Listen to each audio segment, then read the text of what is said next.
like TJ Maxx. There's a lot of companies. We have customers and clients all over the world.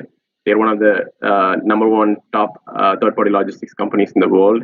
They do mostly transportation to hauling goods from one part of the country to another part of the country. They're right now in Europe, USA, India. Even in India, they have an office in Mumbai. They help do third-party logistics over in India for big companies like Flipkart, Amazon, big companies, other big companies. I worked there for a year. I learned a lot of automation, conveyors, and how to set up a warehouse, a distribution center. My ideal day-to-day job would be to work in a warehouse environment where freight comes in and we process all the units and ship orders to the customer directly. So end-to-end process, as soon as it gets into the building, the time it gets out of the building. I did that for a couple of years. Last year, I got promoted to senior industrial engineer in the same company for a different client, which involves a lot of robotics and automation. I've been working there since then. It's been a year. I have set up a lot of processes and also did a lot of changes in the company in terms of automation, making it more advanced to ship more products to the customers. So do you guys have any questions for me or anything you want to know about me before I move on to the next slide?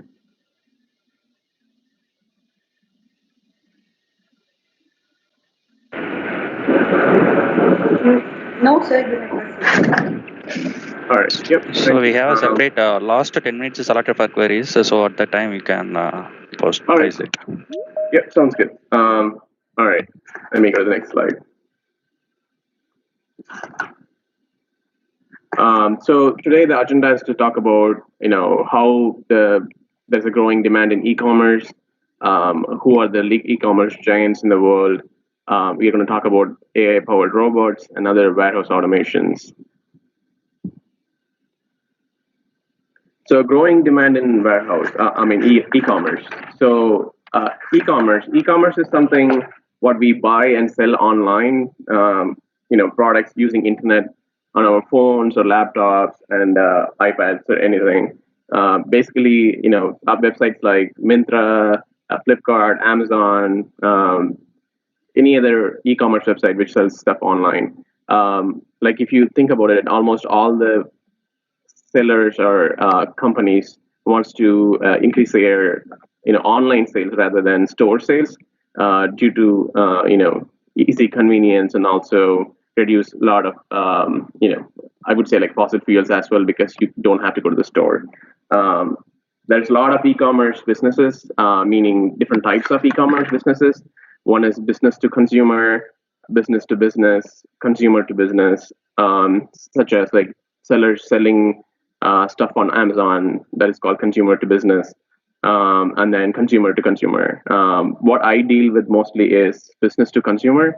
Basically, we ship orders which are ordered online through websites like Disney or Amazon, which directly ships the product directly to the customer. So the next thing it's about e-commerce businesses, how it's growing exponentially. That's what we're going to majorly talk about. There's 2.5 billion buyers worldwide.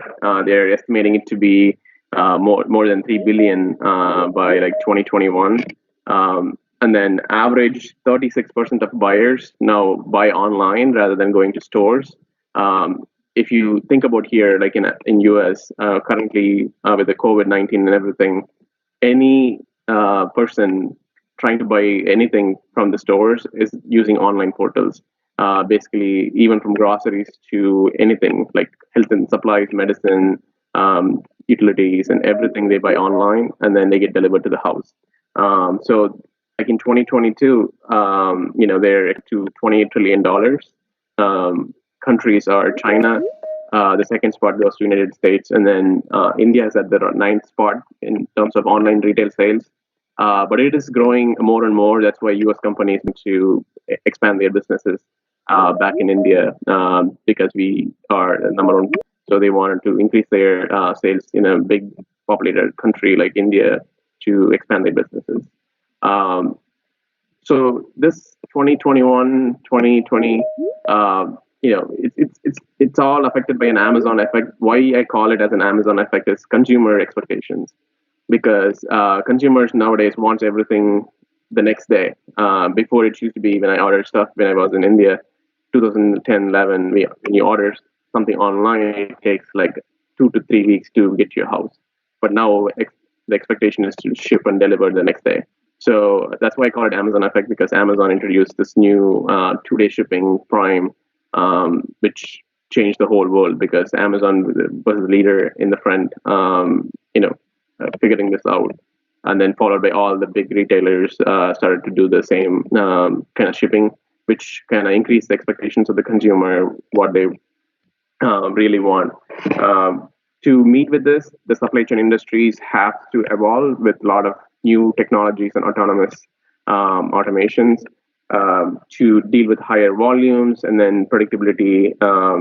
They have to also deal with competing resources, because there's a lot of warehouses and distribution centers right now competing to become the best. They want to be the best, like Amazon.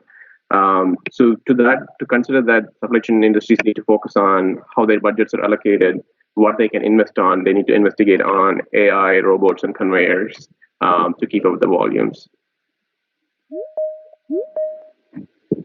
COVID-19. So everyone know about this. We have been talking about it a lot. The reason I have it on my slide is, COVID-19 has impacted a lot of people in a lot of different ways. Me working in a warehouse environment, it has affected me in a lot of ways. If you think about in a warehouse, there's going to be 200 to 300 people working in a small space. It's 100,000 to 600,000 square feet buildings, but still they all work in a confined workspace area. So COVID-19 has, made it significantly difficult for the companies to cope up with, and then the resources have declined so far because of a lot of new cases in the U.S. U.S. has right now about 3 million to 2.5 million active cases, which have been recorded, and it's going higher and higher. So now businesses have to think about new ways to deal with this pandemic, and also to improve. So one of the things my company is doing is to come up with AI software where Amazon, you might have seen it on videos on LinkedIn. Basically, they created an AI which captures the video and basically tells them if a person is not 6 feet apart. We are trying to do the same thing in our warehouses, trying to improve that. Create a place where employees are more safe, so that they can come to work every day.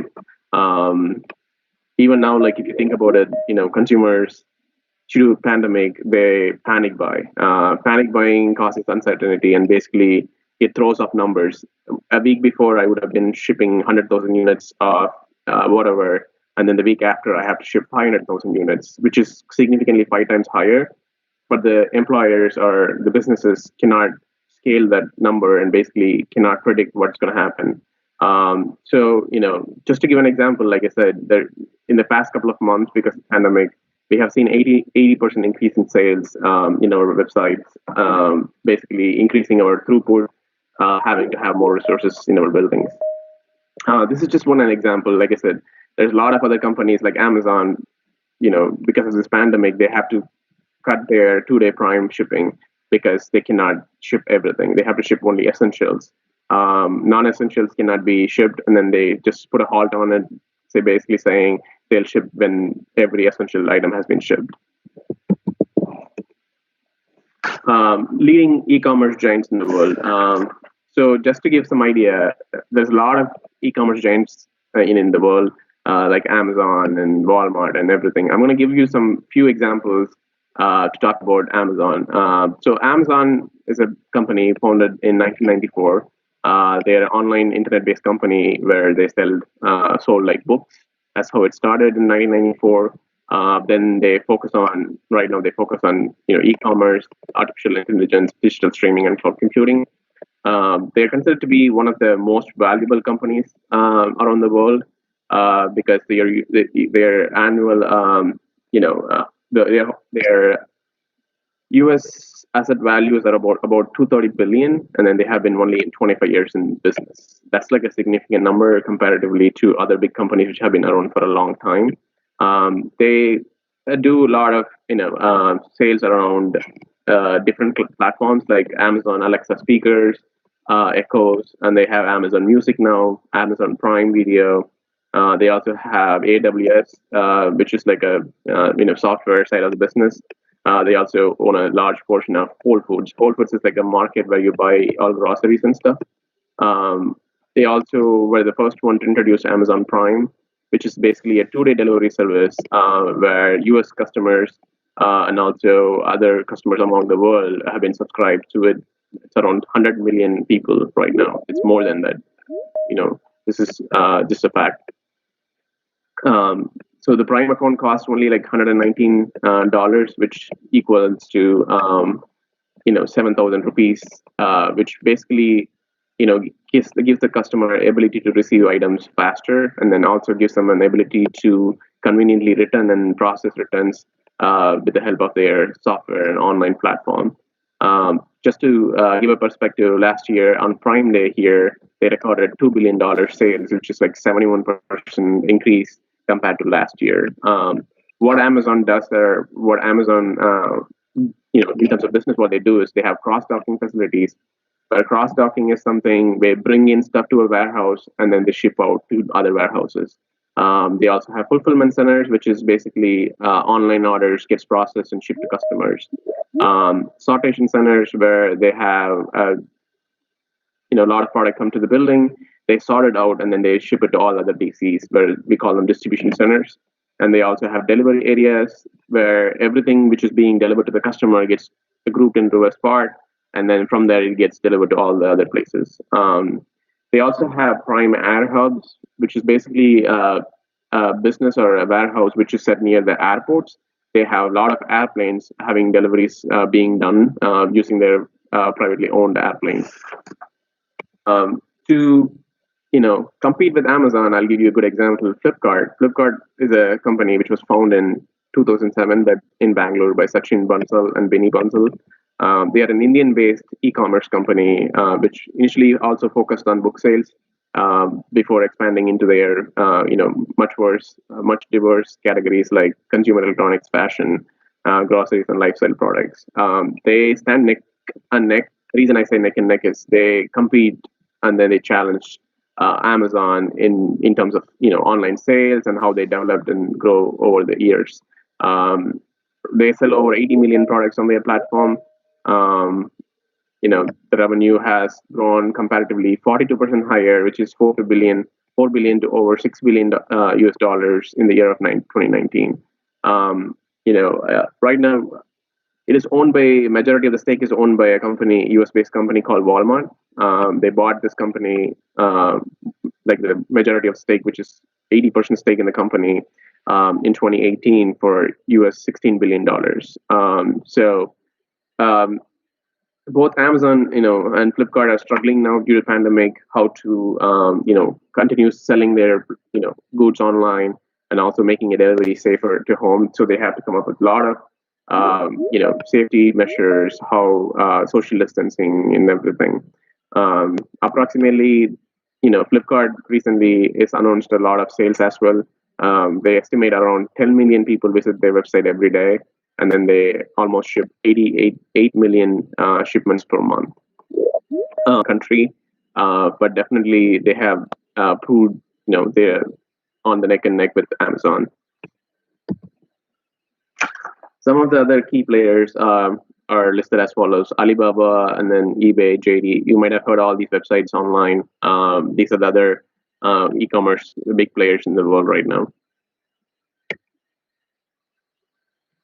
So AI-powered robots. This is a vast, world of things. There's a lot of automation and AI-powered robots in the world. I'm going to talk about purely what it does in terms of, shipping and e-commerce world. That's what we're going to talk about today. So I just want to show a picture here. I just want to ask if anyone has seen this before. If they have seen it, feel free to say if anybody has seen this before.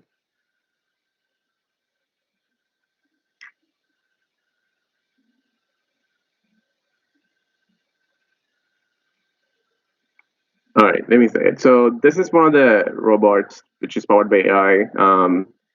It belongs to Amazon, and initially it was developed by a company called Kiva Systems in 2000s, and then it was bought over by Amazon, and it's full and full used by the Amazon um, company. So I just want to give an example and talk about what is goods to person technology. So goods to person technology is the completely opposite topic to person to good technology. Basically, traditional warehouse employees thousands of resources. They employ thousands of resources every year.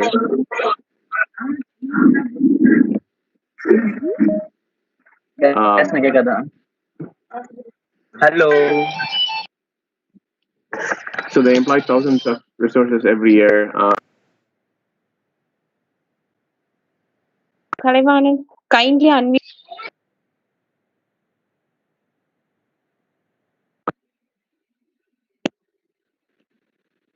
I think it's someone Kindly else is unmute. muting. Yeah, I think someone else is muting me from the system. Not sure why.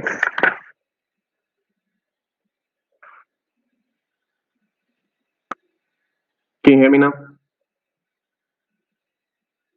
Yeah, it's All right. Yep.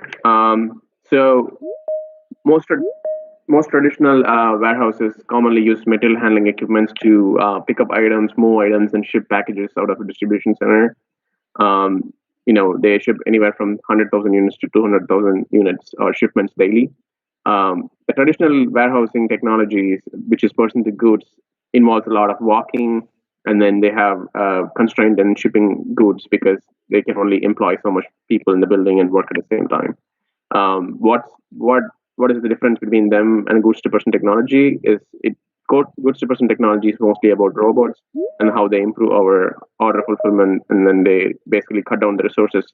We don't need to have so many resources to ship larger volumes, and almost like 50% companies are investigating now to get into goods dynamic, how they are forced to or pressurized to deliver goods faster than ever to everyone buying online. This is basically just-in-time ordering. Why I call it just-in-time ordering is basically I put in the cart, I press the button, and then basically I expect it to be tomorrow night at my house. So all these companies are pressurized to come up with new technologies or investigating to develop this portion of how to increase their shipping volumes. Almost like Amazon wants one of the leading goods to person technologies. They have it under the Amazon Robotics. Initially they were called Kiva. Now they are named as Amazon Robotics. They own about 20,000 robots currently in their network, and each robot costs about like $50,000.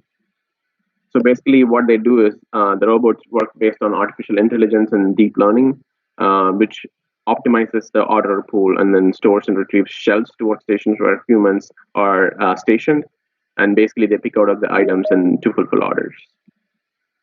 The companies which right now thinking about goods to person technology need to really focus on their capital budgets and how it's going to affect their ROI.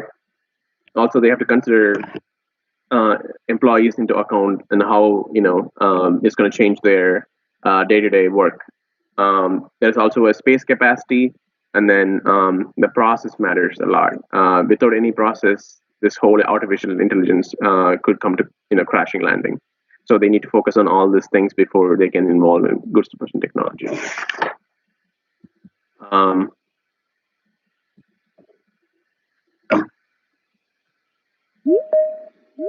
So the equipment used for goods to person technology, they need basically the robots, which I showed you in the initial picture. They need shelves, or they also call them pods, basically where the items are being stored and retrieved. They have anywhere from 10,000 pods to 15,000 pods or shelves in the building. That's a normal size building for them. It's 1,000,000 square feet, and then they have anywhere from 10,000 to 15,000 shelves.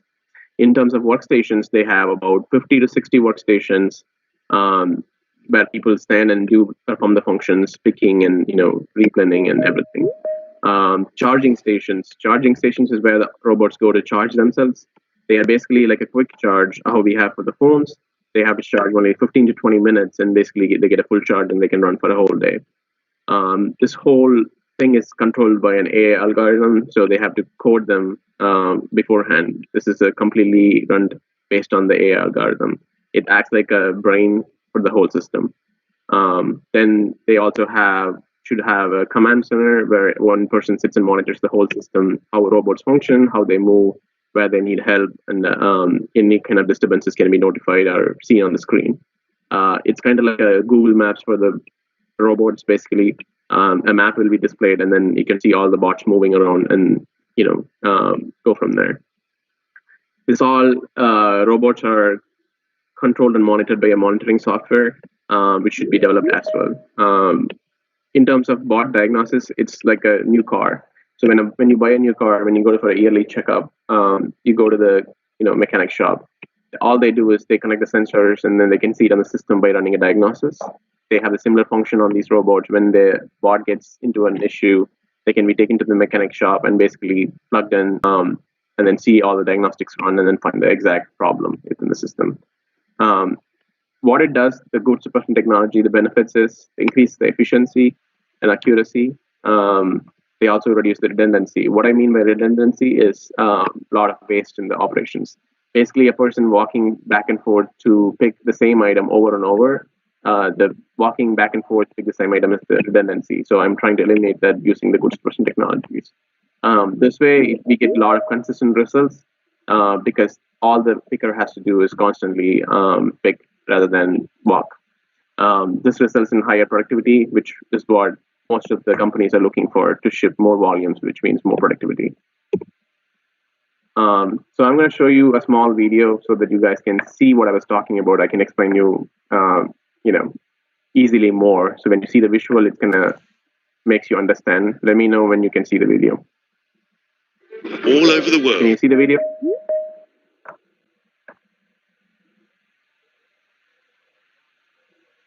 Can you see the video? Yeah. Building giant facilities, which so it this is one of calls the Amazon fulfillment warehouses. centers, So let me.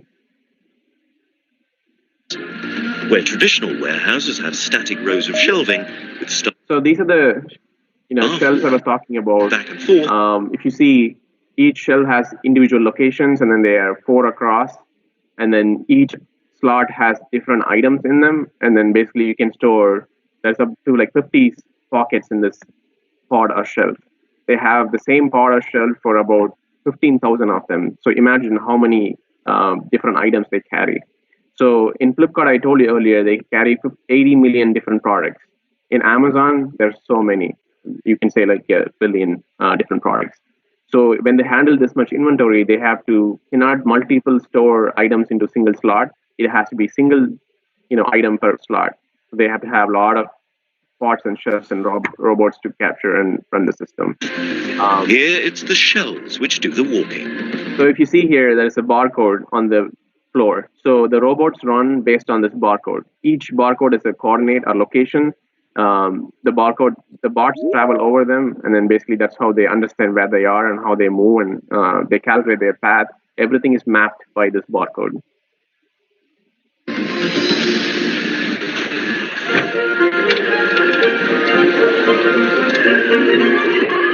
Or more precisely, the yellow shelf units hitch a ride on the orange robot wheeled units, operating under remote control. At the front here, we've got cameras. So this is the robot they have. Basically, they have a camera in the front. They can see any objects on the floor and detect it, and then basically let the system know that there's a product on the floor. That's what he's telling you now. They're looking for any obstructions that might be on the floor. That'll send information back to the heart of it, and it'll tell the robot to slow down and come to a standstill safely. We also have scanners underneath, which is recognized. So like he said, there's a camera on the front, and there's a lift on the top. Basically, it lifts up and then lifts the shelf and brings it to the station. And the bottom of the part, there is a camera also, which reads the barcodes on the floor, and then knows exactly where they are. in where it is on the ST floor, they move it from one location to another location. Every item is placed by a picker on the shelves. It's been given a barcode, so a rope. So the guy here, what he does is this is where the items come into the building. He takes one by one and scans them, and then scans them to the location, and basically assigns the location in the system. Now the system has a record of all the items in the slot, and then how many items are there, the quantity. Bot can find it later. But crucially, the shelves are stacked in a completely random way. This is deliberate. The same items are placed all around the factory, so robots or pickers are never far away from an item, making picking it quicker.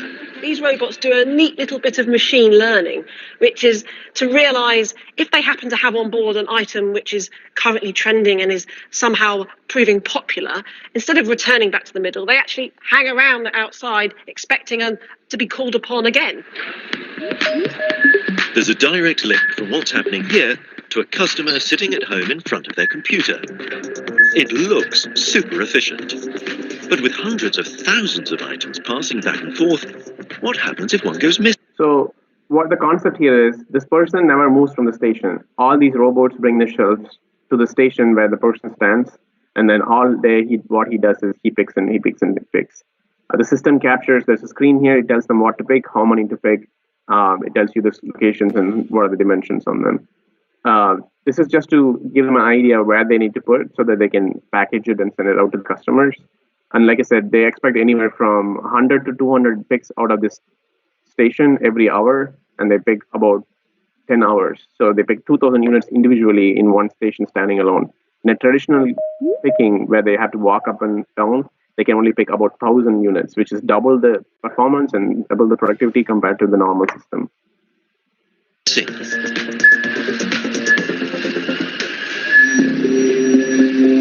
An alert's gone out, saying there's something on the floor which shouldn't be there. Adam Cunliffe. These guys are called service engineers. Basically, they are someone who monitors the system and then understands and maintains the health of it.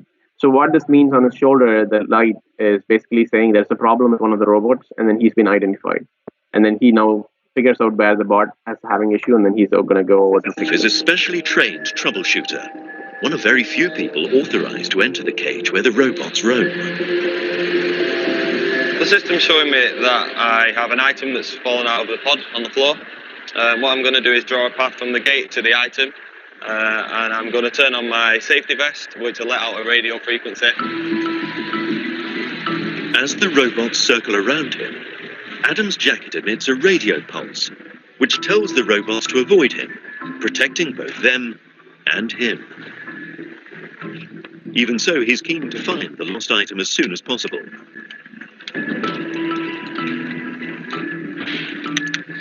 And there it is. Now he just needs to retrace his steps and exit the cage. So this is the item that has fallen on the floor. What I'm going to do now is I'll pop into a box and then... So this is basically the best system, I would say, because when you have 15,000 shelves moving around, it's kind of hard to go in there and fix everything. So what this safety beacon does is it sends out radio frequency signals, and basically the robots know exactly where the human is walking now, and then it protects a shield for him. Basically, they'll go inactive when he walks around there, and then they cannot move. That's how they prevent from injuries and everything. That's about it on this video. We're going to see more about what the system can do in terms of goods-to-person technology. So with these modules I was talking about where the person was picking, that's what the picking does. So basically they can do different kinds of station where they have case picking, which is basically picking a whole case of items to ship. And then each picking, which is unit each picking, basically picking one unit out of a bin. That's what the lady was doing on the video. And then also there are stations where you can do bulk picking. Bulk picking is meaning they empty out the whole shelf. Basically, there's a sale item, and then if they're shipping it to a store, they used to pick a lot of these shelves at the same time. And then they also can do the inventory function. Basically, the inventory handshake, when the picking happens, basically the system knows how much was taken out of the shelf, and it decrements from the bucket. of inventory. They also do a lot of consolidation feature and velocity analysis. What I mean by velocity analysis is, like she said, when this goes on sale, the system knows exactly which rack has those items, and basically they bring their racks towards the station so that they don't have to travel as far as to get to the person. That eliminates the time to go from one station to another station. Put away. Put away is a station where they put the stuff in the shelves to store them in the racks. That's where the whole items goes into the field, or the robotic area. Cycle count. Cycle counting is like auditing for quality purposes. Basically, if a location has a mismatch, say the system says theirs has one, and then the product physically is not there, they have to do cycle counting. This is a cycle counting station where basically the racks go to the station and then they do cycle counts. I'm just going to show you the whole cycle